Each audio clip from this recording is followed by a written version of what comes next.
Joined by our legal analyst, Paul Harding from Martin, Harding and Mazzotti. Hey, Paul, Happy New Year.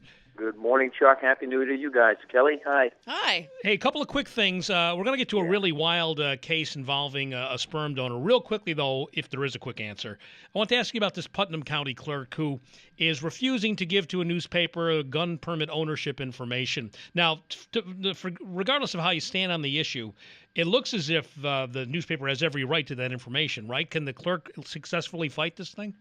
Yeah, it's actually very clear, and not often is there in the law. Right. There's a Court of Appeals case right on point, as well as New York State's Department on Open Government.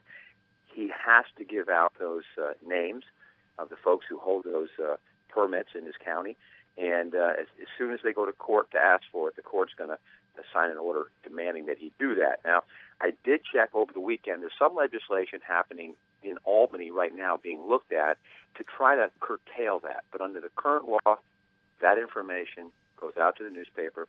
And again, I think they're going to print it and put addresses to people's homes and things like that. But that is currently okay under the law. So it should be a slam dunk ruling until such time as the law is actually changed. That is correct. Okay, gotcha. Okay, changing gears a little bit here. It's a sort of a complicated case out of Kansas where a guy answered a Craigslist ad that was placed by a lesbian couple looking to have a child. He agreed to help them, gave them a donation, and agreed at the time. They signed these documents saying that he was not to be held liable for any kind of child support in the future. They didn't want that. He was waiving any parental rights. So fast forward a couple of years now, the couple is broken up, and one of the women is filed for public assistance.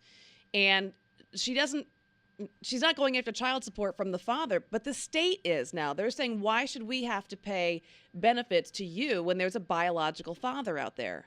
Right. So it turns out this guy who thought he was doing a good deed could be held responsible for child support for the next 18 years. Right.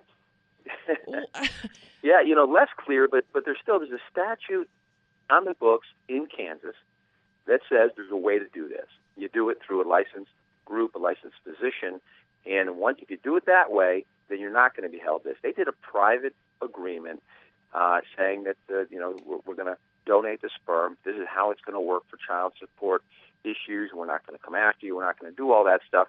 But they went outside the rule, and once you do that, the court is looking for violations, and there is a violation here. And I get everyone looking at this set of facts and say, wait, this isn't what we were trying to protect. We understand that this guy did this right. They were doing it out of the goodness of their heart. They wanted to help this couple out.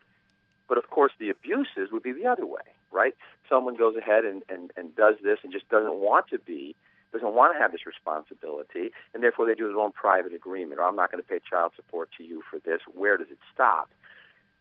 I think he's going to be on the hook for this. And the thing is, I think you take the same-sex couple issue out of it because it holds true whether it's a hetero couple or a same-sex couple. In Kansas, it wouldn't matter. The statute says go through the licensed facilities, you're off the hook. Go anonymously, you're off the hook. But if you want to enter into a relationship either way in Kansas, in New York, a little different. You've got a situation here where if you do this same thing and you do it to a married couple, okay, and you go ahead and there's an agreement in place, and as long as there is a father, okay, there's a husband and wife, and the husband's deemed the father, you are going to be off the hook here in New York. A little bit different. So that's probably part of the argument that they're going to be making in Kansas, that this is kind of unfair. Other states have this kind of worked out. We should too. So if you live in New York and you want to help out a buddy and his wife who are unable to have kids on their own, I mean, you should probably go through a doctor. But if they can't afford that, you would not be held responsible for that then? That's in right. New York? Okay. Yep. As long as you have a medical person who's doing the insemination, okay, you can see where the abuses would occur there too. But yeah, as long as you have that in New York. But in New York, if you have a single woman and and she wants to have a child, and you're good friends with her, and you want to help her out, and you went through a doctor, the doctor inseminates her, that would come back to you. See, so you're in a situation in New York. The way to do it anonymously. If you are going to do it and know the couple, and if they're married, you're okay. But if you do it to a single person or a lesbian couple in New York, you're going to be on the hook also. Confusing.